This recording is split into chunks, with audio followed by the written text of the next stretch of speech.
I'm Peter with Pro-Life News and Pro-Life Unity, and we're at the National Press Club. We're talking with Dr. Levatino, and you have joined the Priests for Life on this Is This What You Mean campaign. How do you see this campaign going, and what brought you to this campaign in the first place?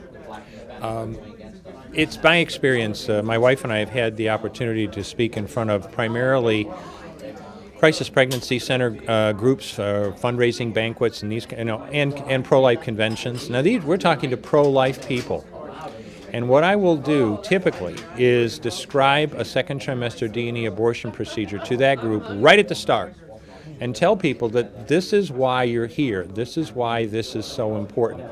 And this is interesting because I'm most frequently speaking to pro-life people and pro-life groups.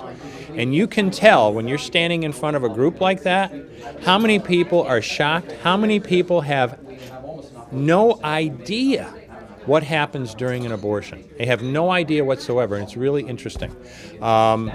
Another thing we like to do is we like to try to get in front of school groups, colleges, high schools. Same thing.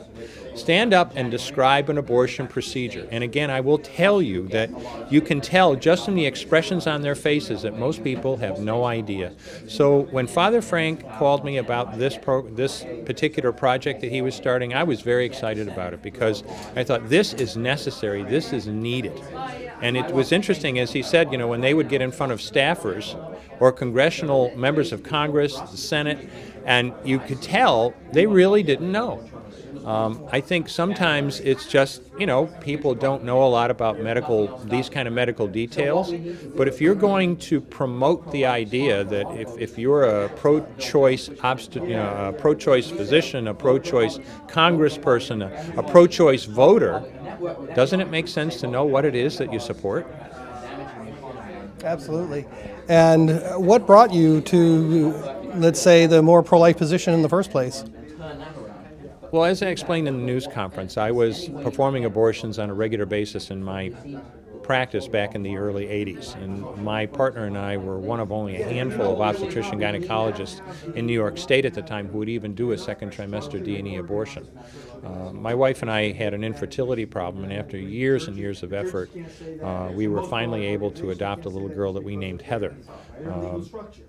As sometimes happens, my wife became pregnant the very next month, and we had 2 children 10 months apart, which was just fine with us.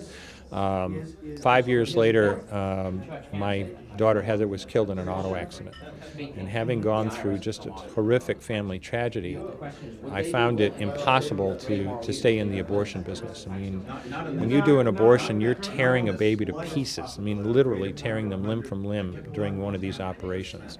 And after having gone through the trauma of seeing our daughter die tragically and suddenly, obviously not expected, doing an abortion was just horrific, and it really forced me to look at what I was doing. And after I really took a long, hard look, it's one thing to know it here, it's something else to feel it here. And having gone through that, after a while, there was just no way I could do abortions. When I had talked to Dr. Nathanson about his experience, and he had said that it was sort of an awareness thing himself. I mean, he had done a lot, and he'd supervised many, over 70,000, and his awareness, of course, brought him to develop that movie, The Silent Scream, participate in that and other projects. Do you see yourself becoming more involved in that way and helping organizations and, let's say, productions to help get the message out, the education? We've been involved my wife and I have been involved in the pro-life movement for a long time, and we're happy to lend our efforts wherever they are useful in terms of promoting a message of life to the people in our country. So certainly I would be happy to do that. It's really interesting. My experience, losing a child is not exactly something every doctor goes through. Dr. Nathanson, even as he told you, it's something that can happen over time. I can't tell you how many physicians I know of who were abortionists who gave up the abortion trade, not because of some traumatic event, but exactly for that reason. My wife's physician, a good friend of ours for years in New York, had been an abortionist for several years, and he said very similar kind of thing. One day he just literally looked down at this bag of goo and looked up and said, "What am I doing?" and stopped doing it.